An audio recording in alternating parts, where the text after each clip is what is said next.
여러분, 어릴 적 기억을 한번 떠올려 보시죠. 동네 어귀에 부앙 하는 소리와 함께 하얀 연기를 뿜어내는 소독차가 뜨면 어땠습니까? 그 매캐한 냄새가 뭐가 그리 좋다고 앞이 하나도 안 보이는데 친구들이 뛰니까 그냥 신나서 무작정 뒷공무니를 쫓아다니지 않았습니까? 숨이 턱턱 막히는데도 말이죠. 자, 이제 어른이 된 지금의 모습을 봅시다. 혹시 지금 여러분의 계좌가 딱 그 짝 아닙니까? 이미 차트가 뿜어낸 희뿌연 연기, 즉 급등하는 빨간 기둥만 보고 이 파티가 곧 끝날까봐, 나만 돈을 못 벌까봐 겁에 질려 헐레벌떡 뛰어들고 계시진 않습니까?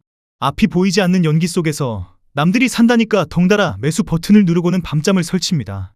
이것이 바로 우리가 겪고 있는 포모의 민낯입니다.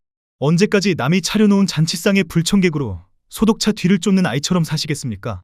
오늘 민낯경제는 그 연기 뒤편으로 갑니다. 남들이 연기에 취해 정신을 못 차릴 때 묵묵히 핸들을 잡고 운전석에 앉아있던 사람들, 즉 파티 호스트의 시야를 훔쳐볼 겁니다. 본격적인 이야기에 앞서 한 가지 당부 말씀을 드립니다. 오늘 우리는 이 거인들의 선택을 설명하기 위해 오마하의 현인 워렌 버핏을 비교 대상으로 모실 겁니다. 이는 감히 버핏이 틀렸다고 지적하려는 게 아닙니다. 오늘 소개할 거인들의 결정이 얼마나 고독하고 난이도가 높으며 본질을 꿰뚫는 배팅이었는지를 현실과 믿게 보여드리기 위함입니다. 자, 준비되셨습니까? 소독차 연기를 뚫고 진짜 운전석으로 들어갑니다. 시계를 2019년 5월로 돌려보겠습니다. 당시 테슬라의 주가는 액면 분할 수정가 기준으로 약 12달러에서 19달러 사이를 오가고 있었습니다. 지금 주가가 475달러가 넘으니 상상이 안 되시죠? 하지만 당시 분위기는 그야말로 장례식장이었습니다. 월스트리트의 모든 전문가들이 입을 모아 말했습니다. 테슬라는 끝났다. 자동차는 결국 제조업이다. 차를 팔수록 적자가 나는 구조를 봐라. 10개월 안에 현금이 바닥나 파산할 것이다. 실제로 당시 모델 3는 단차 문제로 조롱거리였습니다. 문짝이 안 맞고 페인트가 벗겨지고 비가 새기도 했죠.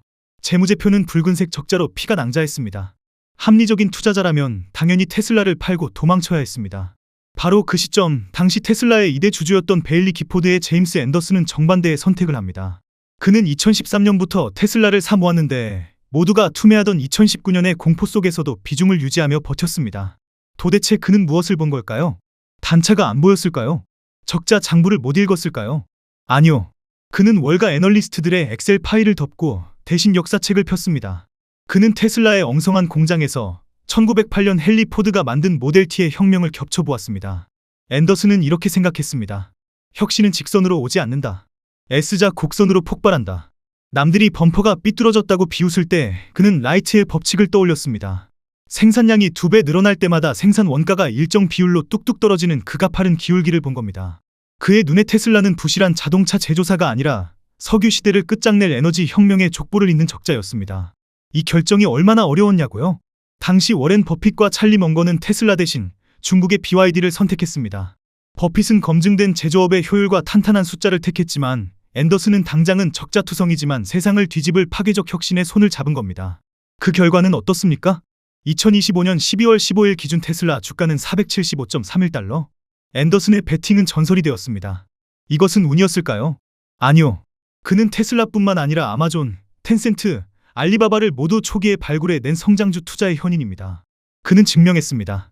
재무제표는 과거를 기록하지만 역사는 미래를 암시한다. 는 것을 말입니다. 이번엔 2022년 4분기로 가보겠습니다. 금리 인상의 공포가 전 세계를 덮쳤고 기술주들은 추풍낙엽처럼 떨어지던 시기입니다. 엔비디아 주가는 수정가 기준 약 15달러 수준이었습니다. 당시 시장 분위기요? 엔비디아는 끝물이다였습니다. 코인 거품이 꺼지면서 채굴용 그래픽카드 재고가 산처럼 쌓였으니까요. 그때 막 챗GPT가 세상에 나왔지만 대다수 투자자는 신기한 장난감 정도로 취급하거나 저걸로 어떻게 돈을 벌겠어? 라고 의심했습니다. 이때 이른이 넘은 노장은 고민에 빠집니다. 바로 전설적인 투자자 스탠리 드러케밀러입니다. 그는 솔직했습니다.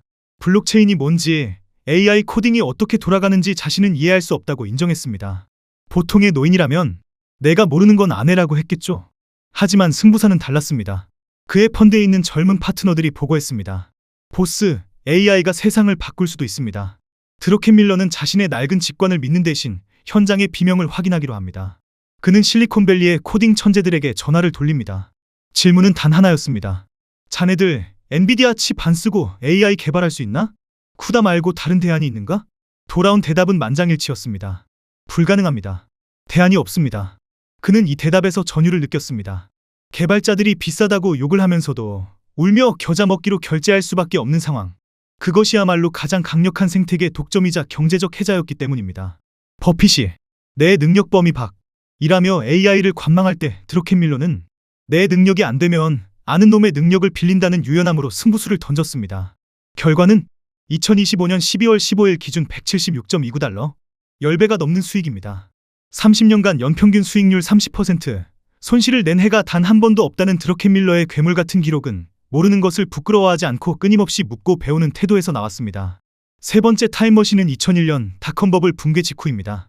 아마존 주가는 고점 대비 90% 폭락해서 0.54달러 수준이었습니다. 당시 아마존의 별명은 아마존닷밤, 즉 폭탄이었습니다. 월가의 분석은 냉혹했습니다. 팔수록 손해보는 기형적 구조다. 월마트가 온라인 시작하면 아마존은 바로 폐업이다. 회계 장부를 보면 실제로 매년 막대한 적자였으니까요. 이때 가치 투자의 대가 빌 밀러는 남들과 다른 계산기를 두드리고 있었습니다. 그는 주가 수익 비율 PER 같은 전통적인 지표를 쓰레기통에 던져버렸습니다. 대신 기업의 혈관을 도는 잉여 현금 흐름을 추적했습니다. 그가 본 진실은 이랬습니다. 아마존의 적자는 돈을 못 벌어서 생긴 나쁜 적자가 아니다. 경쟁자가 들어올 틈을 아예 없애버리기 위해 버는 족족 물류센터와 서버에 콘크리트처럼 붙고 있는 좋은 적자다. 빌 밀러는 아마존의 적자를 비용이 아니라 누구도 넘볼 수 없는 성벽을 쌓는 투자로 재해석한 유일한 인물이었습니다. 그는 남들이 공포에 질려 투매할 때 오히려 물타기를 하며 주식을 쓸어 담았습니다.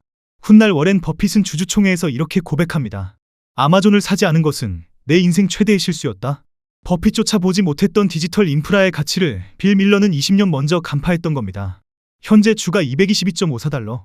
빌 밀러의 통찰은 증명되었습니다. 또한 그는 전무후무한 15년 연속 S&P 500 지수 상회라는 대기록을 세웠습니다. 그의 메시지는 명확합니다.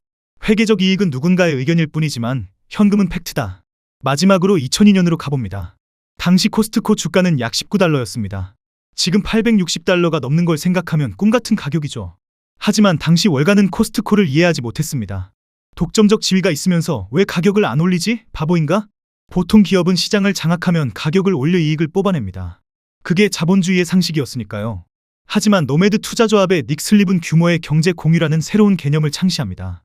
그는 이것을 단순한 착한 기업의 자선 활동이 아니라 소름 돋는 수학적 필연으로 봤습니다. 논리는 이렇습니다.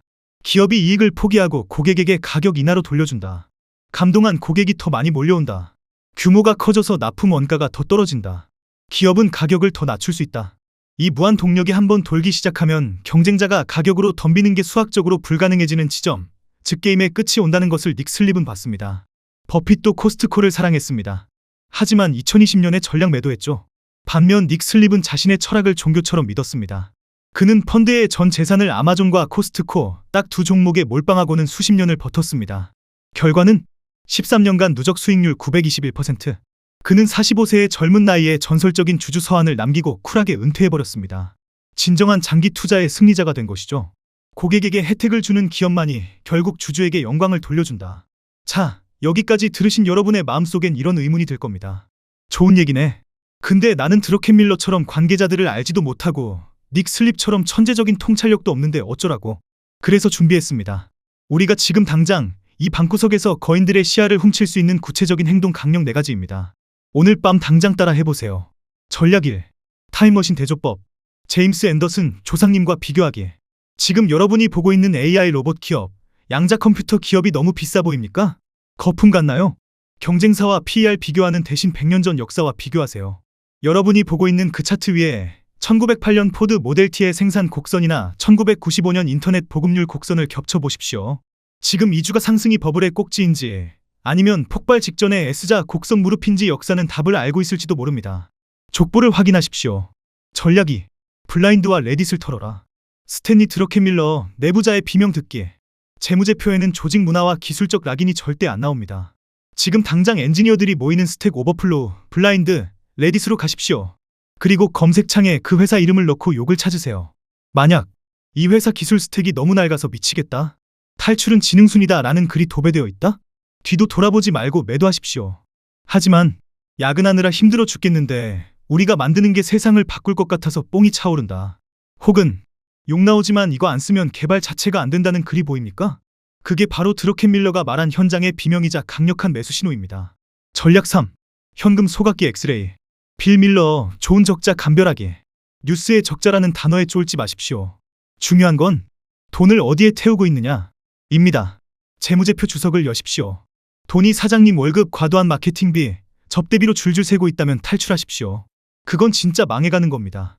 하지만 R&D 비용과 경쟁자가 엄두도 못 낼 독점 인프라, 서버, 물류센터, 공장에 돈을 콘크리트처럼 붓고 있어서 적자가 난다면 그건 매수 기회입니다. 돈이 없어서 굶는 기업과 미래를 위해 금식하는 기업을 구분하십시오. 전략사, 소비자 잉여 테스트, 닉슬립 가격을 올려도 쓸 것인가, 가장 쉬우면서도 강력한 방법입니다.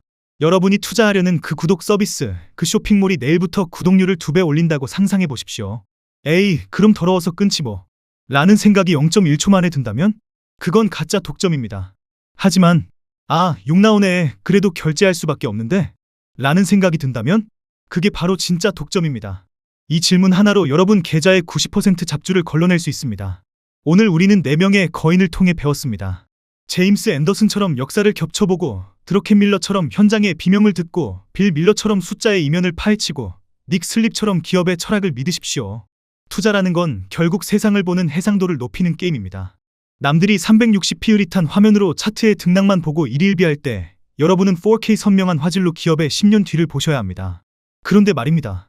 오늘 배운 이 4가지 필터, 즉 역사적 대조, 현장의 비명, 현금 엑스레이, 소비자 잉여 테스트, 이걸 지금 시장의 뜨거운 감자인 팔란티어나 구글, 혹은 지금 여러분이 밤잠 설치며 고민하고 있는 바로 그 기업에 대입하면 과연 어떤 결과가 나올까요? 댓글로 분석을 원하는 기업명을 남겨주십시오.